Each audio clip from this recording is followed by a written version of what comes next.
6 personnes emportées par les flammes, dont des enfants. C'est le bilan d'un incendie qui s'est déclaré dans la nuit de dimanche à lundi, dans cet immeuble de la ville de Soleure, dans le nord-ouest de la Suisse. 50 pompiers ont été dépêchés sur place. Il y avait déjà le feu partout, quand enfin des personnes ont appelé au secours. La police de Soleure a ouvert une enquête pour cette catastrophe hors norme. Statistiquement, on n'a jamais vu cela depuis une décennie.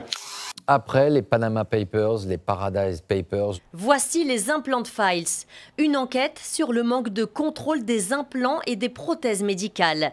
Un scandale sanitaire qui affecte des milliers de personnes, comme Natacha.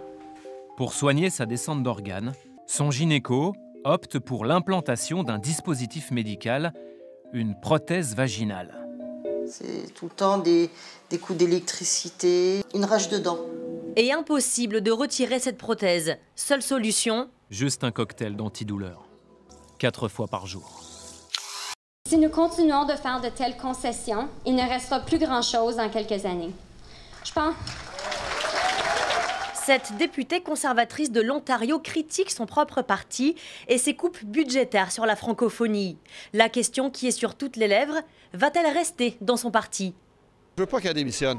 Pourquoi? Parce qu'on a besoin de gens comme ça pour être capable de transporter le message francophone. Lors de cette réunion publique, Amanda Simard a rassemblé 250 personnes et... Elle encourage les Franco-Ontariens à manifester massivement le 1er décembre.